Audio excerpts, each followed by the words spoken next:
The restaurant buzzed with energy. Laughter, clinking glasses, and the low hum of background music filled the air. Golden fairy lights hung from the ceiling, casting a warm glow over the long dining table where my coworkers and I sat, celebrating. Tonight was supposed to be special. My night. For the past 5 years, I had poured my heart into this company, often working late, fixing problems no one else wanted to handle, and mentoring junior employees, even though it wasn't in my job description. My boss, Richard, had dropped hints for months, telling me I was next in line for the senior manager position. And tonight, at this very party, my promotion would be announced. I had imagined this moment countless times, the applause, the pride, the validation. I adjusted the hem of my navy blue dress and glanced around the table. My team was in high spirits, celebrating the company's quarterly success. At the head of the table, Richard stood, clinking his wine glass with a fork, signaling for attention. The room quieted. My heart pounded in anticipation. "Tonight," he began, his deep voice carrying over the chatter, "I want to take a moment to recognize someone truly exceptional. Someone who has shown incredible dedication, drive, and talent in just a short time here at the company. It's rare to find someone who can make such an impact in only 3 months." My smile faltered. 3 months? Richard turned to my coworker, Lisa. "Lisa, the fresh hire. Lisa," he continued, "you have exceeded all our expectations. Your leadership, creativity, and problem-solving skills have impressed us all, which is why I'm thrilled to officially announce your promotion to senior manager. Congratulations!" The room erupted in applause. I sat frozen, my fingers clenched around the stem of my champagne glass. My throat tightened as I forced a smile onto my face. I clapped along with the others as Lisa stood blushing and graciously accepted her new title. This wasn't happening. I felt my world tilt slightly as Richard turned toward me, as if remembering I existed. He grinned. "And of course, Kathy, you've been such a valuable member of the team," he said. "We appreciate everything you do." That was it. A hollow acknowledgement. A pat on the back after 5 years of hard work. I swallowed the lump in my throat and smiled wider. "Of course, Lisa absolutely deserves it," I said, lifting my glass in a toast. Richard nodded approvingly. "She does a lot more than you already, Kathy. You should take notes." Laughter. Lisa giggled awkwardly and muttered, "Oh, I wouldn't say that." But the words were already out there, hanging in the air like a slap across my face. I laughed along with them. What else could I do? Cry? Beg? Ask him why he had strung me along for months only to humiliate me? Number instead. I lifted my glass to my lips and took a slow sip. As the night went on, I smiled. I chatted. I celebrated. But inside, a storm was brewing. When the party finally ended and I stepped outside into the cool night air, I pulled out my phone. My fingers trembled slightly as I composed a short, simple email to HR. Subject: Resignation letter. Submission: Dear Richard, please find my official resignation letter attached. Effective immediately. Best, Kathy. I hesitated for only a second before hitting send. As soon as the email left my outbox, I took a deep breath. For the first time in years, I felt something unexpected. Relief. But I wasn't done yet. On Monday, Richard was about to find out exactly what happens when you underestimate the wrong person. The office felt different that Monday morning. I walked in through the front doors with a sense of quiet satisfaction, my resignation letter already sitting in Richard's inbox. He had no idea what was coming. At first glance, everything seemed normal. The receptionist greeted me with a bright smile. My coworkers gathered near the break room, chatting over their morning coffee. Lisa was already at her desk, basking in the afterglow of her big promotion. I wasn't angry at Lisa. She hadn't done anything wrong. The real problem sat inside the corner office, the man who had lied to my face for months, making me believe I was valued, only to discard me like I was nothing. I took my time settling in, calmly placing my bag beside my desk and booting up my computer. I wanted Richard to come to me, and right on cue, his office door swung open. Kathy, my office now. The entire floor went silent. People exchanged nervous glances. No one had ever heard Richard sound like that before. Urgent, confused, desperate.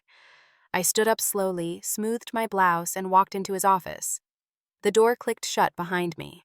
Richard was already seated at his desk, my resignation letter printed out in front of him. He looked up, eyes scanning my face as if trying to figure out whether this was a joke. "You're leaving?" His voice was incredulous.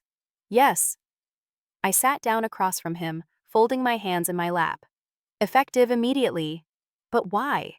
This is so sudden. We didn't discuss this." I let out a soft laugh. "We didn't discuss Lisa's promotion either. But here we are." His jaw tightened. "Kathy, that wasn't personal. She just outperformed you." "She's been here for 3 months," I said, tilting my head. "But sure, if that's what you believe." Richard leaned forward. "You know, I appreciate you, right? You've been such an important part of this company for 5 years. I don't want to lose you." I stared at him for a long moment, taking in the sheer audacity of his words. "You don't want to lose me," I repeated, raising an eyebrow. "But you had no problem overlooking me for a promotion I worked years for. You had no problem laughing when I was humiliated at my own celebration party.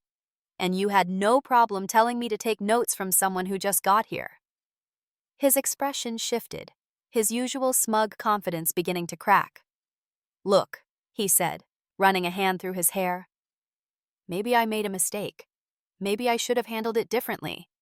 But you resigning out of nowhere, this isn't the right move, Kathy. You're making an emotional decision." I smiled, but there was no warmth in it. "I sent that email on Friday night. Richard, if this was just emotion, I would have stormed out that same evening, but I didn't. I planned this, and I'm leaving on my terms." His hand curled into a fist on the desk. He wasn't used to losing. "So, what's your plan?" he asked, his voice sharp now. "Go to one of our competitors because I have to remind you, Kathy, that we have non-compete agreements." I laughed again. "Oh," he had no idea. "I don't need to go to a competitor," I said, standing up. "You see, Richard, while you were busy ignoring my contributions, someone else wasn't." He frowned. "What do you mean?" I took a deep breath, relishing the moment. "Do you remember Andrew Carter, the CFO you let go last year?" Richard tensed. Of course, he remembered. Andrew had been one of the company's most valuable executives, but he and Richard had clashed too many times. Richard had forced him out thinking he was replaceable. Andrew reached out to me a few months ago. I continued. "He's starting his own firm and he wanted me to lead the operations department, a director-level position. I turned him down at first. I was loyal to this company." I leaned in slightly, lowering my voice. But Friday night changed everything. I called him right after I left the party, and he made the offer again. I accepted. Silence. Pure, unfiltered shock. Richard stared at me like he was trying to process the information. "You're leaving for Andrew's company?" he finally said, voice tight. "I start next Monday," I confirmed. He opened his mouth, closed it, then exhaled sharply. "Kathy, be reasonable. This company has been your home for 5 years. We can work something out. We can talk about I don't want to talk." I interrupted smoothly. "This decision is final." He clenched his jaw. "You won't be able to come back." I smiled. "I won't need to." I turned, walking to the door. Just before I stepped out, I paused. "You know, Richard," I said over my shoulder, "it's funny how you only realize someone's worth when they walk away." Then I walked out, closing the door behind me, leaving him alone with the consequences of his actions. And it felt amazing. When I stepped out of Richard's office, I could feel all eyes on me. The open workspace had gone eerily silent. The usual Monday morning chatter replaced by a thick tension in the air. My coworkers weren't even pretending to work anymore. Heads peeked over cubicle walls, eyes darted away the second I met their gaze. They knew something had happened, and in a matter of minutes, they were going to know exactly what. I returned to my desk with a serene calmness, opening my email and forwarding my resignation letter to the entire leadership team. Subject: Official resignation notice. Effective immediately, I am stepping down from my position at the company. It has been an experience I will not forget. Best Kathy Simple Professional. But the underlying message was clear. I was done. A few seconds later, the first whisper spread through the floor. Then another, then another. The wildfire had begun. I didn't have to wait long before someone approached me. Kathy, is it true? I turned to see Rachel, one of the few people I actually trusted in this place. She looked stunned. I nodded, giving her a small smile. Yeah, it's time for me to move on. She exhaled sharply, shaking her head. Wow. Just wow. I mean, I get it, but I didn't think you'd actually leave. Neither did Richard, I muttered. She let out a half laugh, half scoff. Well, he's an idiot. Everyone here knows you deserve that promotion. A few more coworkers started creeping toward my desk, pretending to look busy while blatantly eavesdropping. Even Lisa had poked her head up from across the room, her eyes darting between me and Richard's office, like she wasn't sure if she should feel guilty or relieved. I could sense her hesitation. She wanted to say something, but she didn't. And honestly, I didn't care anymore. 10 minutes later, just as I was packing up the last of my personal items, my inbox pinged with an urgent meeting request from Richard. Subject: urgent. Let's talk. Meeting request 15 minutes. Location: my office. I stared at the email for a long moment before sighing. Desperate men do desperate things. I took my time walking back to his office. When I stepped inside, the door closed softly behind me. Richard looked different now. The arrogance gone, the smugness gone. Instead, he looked like someone who had just realized they made a very, very big mistake. Kathy, he started, leaning forward. Let's talk about this. You're making a rash decision. I let out a soft laugh. Richard, I gave this 5 years of my life. The only rash decision here was yours. His lips pressed into a tight line. Look, I admit that I mishandled things with the promotion, but we can fix this. I'll match whatever Andrew is offering you. I tilted my head. You don't even know what Andrew is offering me. Does it matter? He shot back. We'll figure something out. I can get you a better salary, more flexibility, maybe even… I held up a hand, cutting him off. You don't get it, do you? Silence. I leaned forward. It was never about the money. It was about respect. His jaw tensed. I don't want to stay in a company where my work is ignored until I threaten to leave. I don't want to be matched only when I have one foot out the door.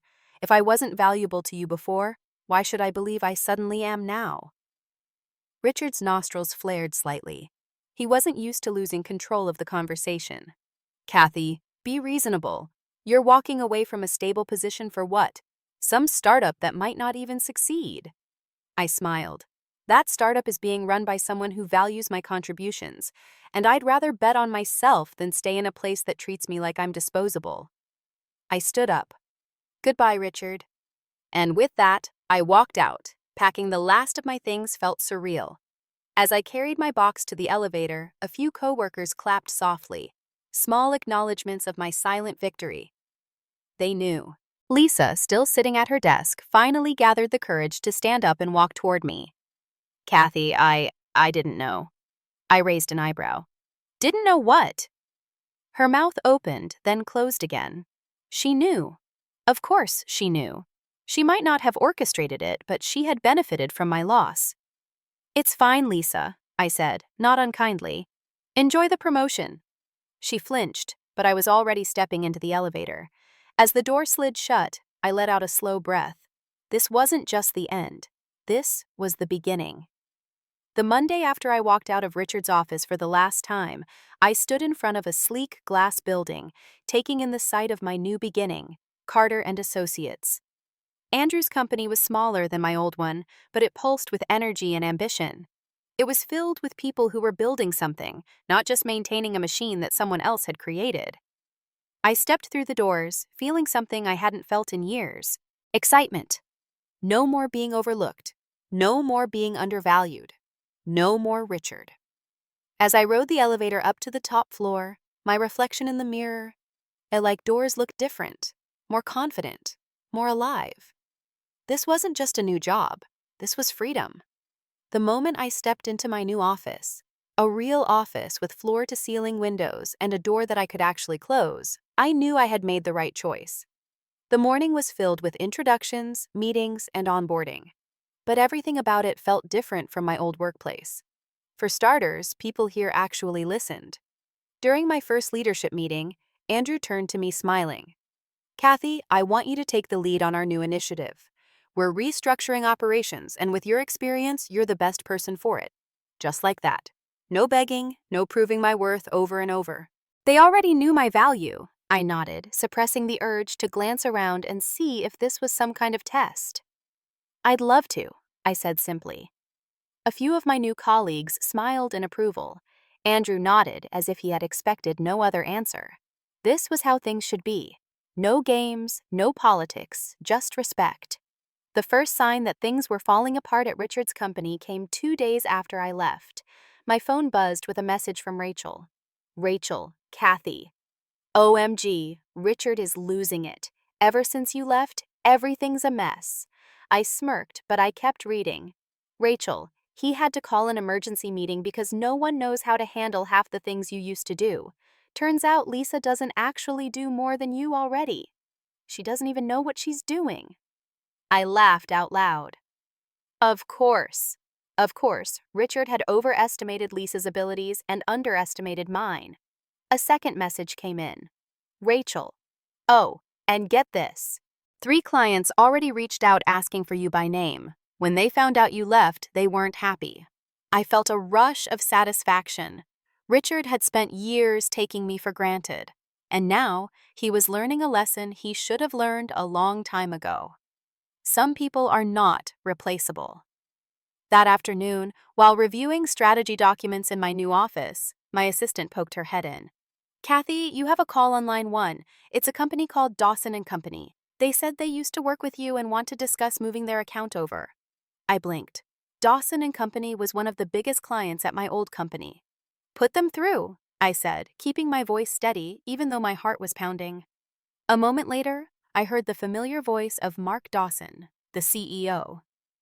"Kathy," he said, warmth in his tone. "I heard you moved to Carter & Associates. Let's talk." I leaned back in my chair, a slow smile spreading across my face. "Of course, Mark. What can I do for you?" Within a week, 3 of my former company's biggest clients had reached out to me, all expressing the same frustration. "Things aren't the same since you left. We don't feel like we're in good hands anymore. If you're leading operations at Carter & Associates, we're interested in moving." And so one by one they did. I wasn't stealing clients. I didn't need to.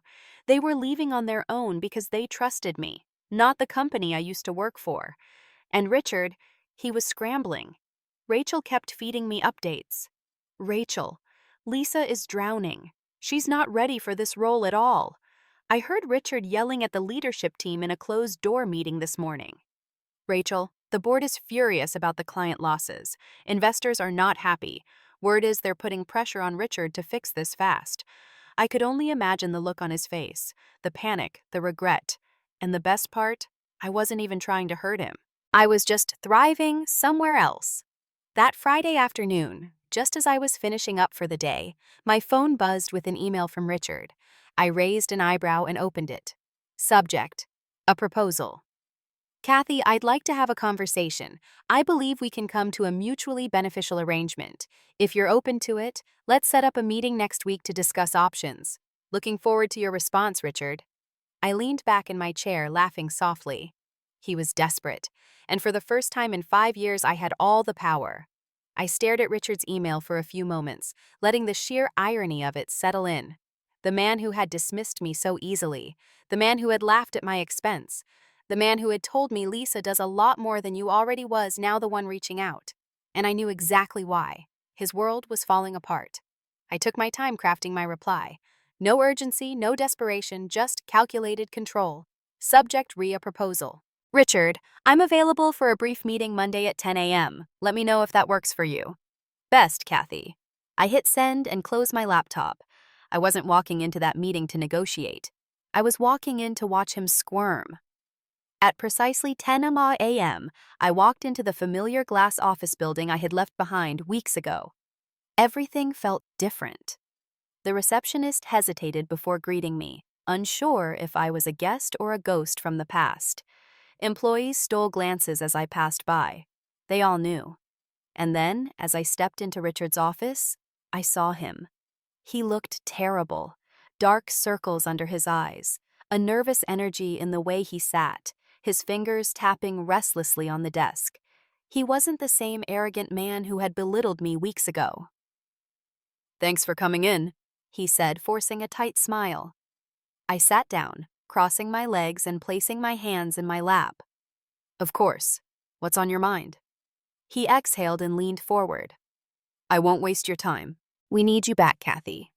I said nothing, just let the words hang in the air heavy with irony.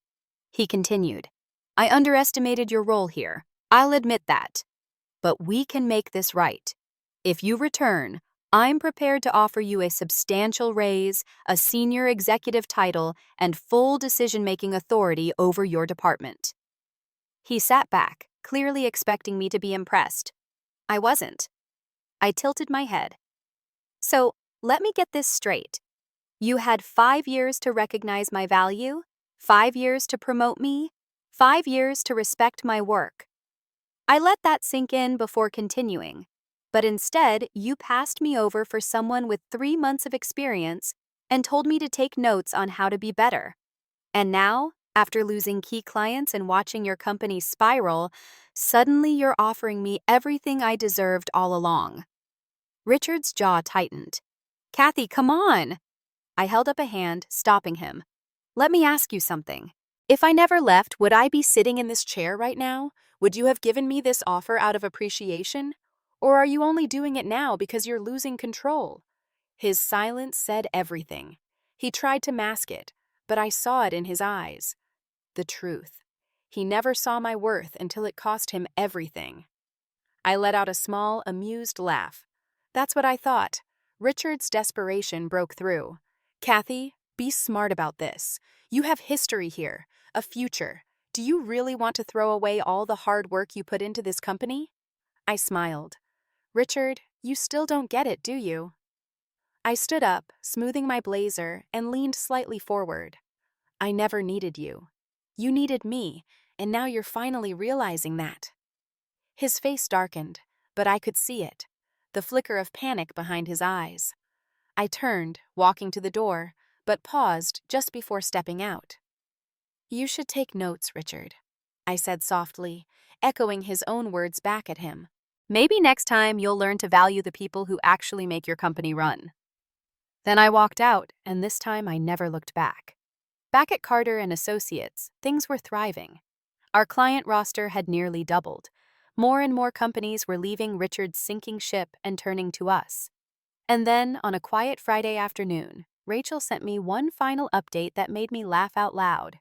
"Rachel, Richard just got fired. The board forced him out. They couldn't recover from all the client losses." I leaned back in my chair, sipping my coffee. Perfect. Richard had thought I was replaceable. Turns out he was. And me, I was exactly where I was meant to be.